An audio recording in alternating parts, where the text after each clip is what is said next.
Hello everyone, welcome to my channel. So today we will discuss about library automation and ontology. Library automation का मतलब होता है जब हम लाइब्रेरी के अंदर डेली ऑपरेशंस को अपने कंप्यूटर्स और एप्लीकेशंस के थ्रू हम जब वर्क करते हैं और साथ ही वो एफिशिएंटली और एक्यूरेटली काम होता है तो उसे लाइब्रेरी ऑटोमेशन कहते हैं। जैसे कि यहाँ डेफिनेशन में आप लोग देख सकते हैं, library automation is the application of computer technology to perform library operations and services efficiently. इसके कुछ की पॉइंट्स हैं जिसके अंदर हम क्या क्या इन्वॉल्व करते हैं, use of hardware, software, networks, data for library housekeeping and services cover, और साथ ही हम कुछ एक्टिविटीज़ करते हैं जैसे कि हमारे cataloguing, acquisition, circulation, serial control, OPAC, reporting और साथ ही यूज़र मैनेजमेंट भी करते हैं। ये लाइब्रेरी ऑटोमेशन हमारी एफिशिएंसी को इम्प्रूव करता है, एक्यूरेसी इम्प्रूव करता है, एसएस एंड यूज़र सेटिस्फेक्शन भी देता है। And also it enables resource sharing, digital libraries and remote access.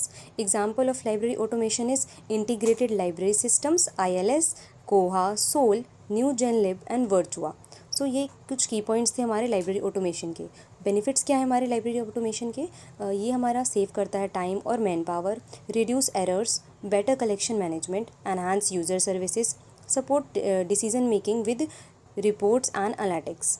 अब इसके बाद हम लोग समझते हैं ऑन्टोलॉजी, जिसको ओटोलॉजी भी बोलते हैं। Ontology is the study and representation of entities, concept and the relationship with in domain. यानी किसी पर्टिकुलर डोमेन के अंदर हम चीज़ों के बीच में जो है रिलेशनशिप्स और कॉन्सेप्ट को समझते हैं तो उसे हम ऑन्टोलॉजी कहते हैं।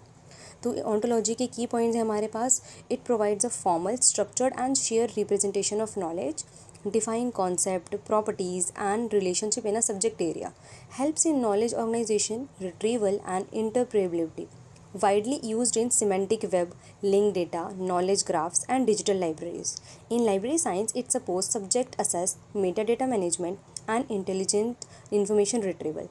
इसका एप्लीकेशंस कहाँ होता है हमारी लाइब्रेरी में? तो ये इंप्रूव करता है subject indexing and classification, enhance search precision and recall.